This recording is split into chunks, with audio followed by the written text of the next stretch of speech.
ববি এবং ইশরাত দুইজনেই কট খেয়েছে এবং এটা বিশাল বড় একটা কট। কারণ তারা হচ্ছে ইনফ্লুয়েন্সার। যদিও তারা ওভাররেটেড এবং কি কারণে তারা ইনফ্লুয়েন্সার হয়েছে আমি সেটা জানি না। যেমন আমি যদি ববির কথা বলি, ববি আসলে কি করে? ববি হচ্ছে বিদেশে থাকে, জিম করে এবং ছেলেদেরকে খুবই ডাম ইনফরমেশন হচ্ছে শেয়ার করে।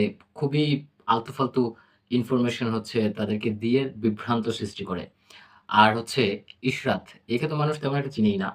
সো বা উইথআউট ব্রেইন মেয়েরা যা করে তাই হচ্ছে করছে। তাই করে তিনি হচ্ছে পপুলারিটি গেইন করার ট্রাই করছে এখনো পর্যন্ত। সো আমরা বলতে পারি যে এখনো স্ট্রাগলিং পিরিয়ড এর মধ্যে দিয়ে যাচ্ছে।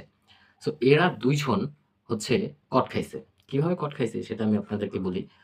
ববি হচ্ছে এর সাথে অ্যাফেয়ার এ আছে এবং ববি ম্যারিড। ববি সবসময় ছেলেদেরকে অ্যাডভাইস দিত যে এইটা করো, ওইটা করো, এইভাবে চলো, এইভাবে অ্যাটিটিউড নিয়ে থাকো, এরকম। এবং এ স্যার স্বাস্থ্য সবসময়, মাস্টার স্বাস্থ্য। এবং এখন এই মাস্টার হচ্ছে তার নিজের বউর কাছে ধরা খাইছে পরকীয়া করতে যেয়ে ইশরাতের সাথে। এবং তার বউ এই যে ধরা যে খাইছে এগুলো সব ফাঁস করে দিছে। ছবি ফাঁস করে দিছে, স্ক্রিনশট ফাঁস করে দিছে এবং সেগুলোই কিন্তু আমরা মূলত দেখতে পাচ্ছি। তাছাড়াও তাদের মধ্যে কিন্তু ডিভোর্স এখনো হয় নাই। কিন্তু তারা সেপারেট আছে। ২ জন ২ জায়গায় থাকে। সো কারো সাথেই কারো যোগাযোগ কমিউনিকেশন তেমন একটা নাই। সো মানে ডিভোর্সের আগের পর্যায়টা যেরকম থাকে ঐরকম পর্যায়ে আছে। এবং যেসব কাণ্ড আমরা দেখছি খুব শীঘ্রই ডিভোর্স হয়ে যাবে। সো আর এই যে ইশরাত, এ আসলে আমি আগেই বলছি ডাম কোয়ালিটির একটা মেয়ে। এ কেন একটা ম্যারিড একটা ছেলের সাথে যাচ্ছে, যেই ছেলেটার হচ্ছে কি করে সেটাই মানুষজন জানে না। এবং মানে যেই ছেলেটা সবসময় ছেলেদেরকে মানে আলতু-ফালতু অ্যাডভাইস দিছে, কিভাবে ডমিনেট করতে হয় সেইসব অ্যাডভাইস দিছে, যেগুলো প্র্যাকটিক্যাল ইমপ্লিমেন্টেশন কোথাও নাই। সো এগুলো তো এই, এই ডাম্ব মেয়েটা দেখছে। দেখার পরেও কেন গেছে?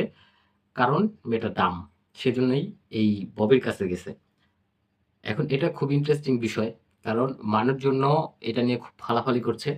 সো ফালাফালি করার কারণে হচ্ছে এদের আবার হচ্ছে রেটিং বেড়ে যাচ্ছে। এদের টিআরপি বেড়ে যাচ্ছে। সো মানুষজনকে আমি বলব যে এদেরকে নিয়ে এত মাথা ঘামানোর কিছু নাই। এরা হচ্ছে আ কোনো কিছুর ক্ষেত্রেই হচ্ছে ইমপ্যাক্ট রাখে না। যতটুক করে সেগুলো হচ্ছে সোসাইটিকে ডাউন করতে যা দরকার তাই করে এবং হচ্ছে নেগেটিভিটি ছড়ায়। যেমন হচ্ছে ববি ছেলেদের মধ্যে, তারপরে হচ্ছে ইয়াংস্টারদের মধ্যে নেগেটিভিটি ছড়ায়। আর ইশরাতের কথা কি বলব? ওর তো কিছুই নাই। ওরে তো মানুষ চিনেই না। সো আপনারা এই ওদেরকে ওদেরকে এই উপভোগ করা থেকে বিরত থাকুন। এদেরকে ছেড়ে দেন।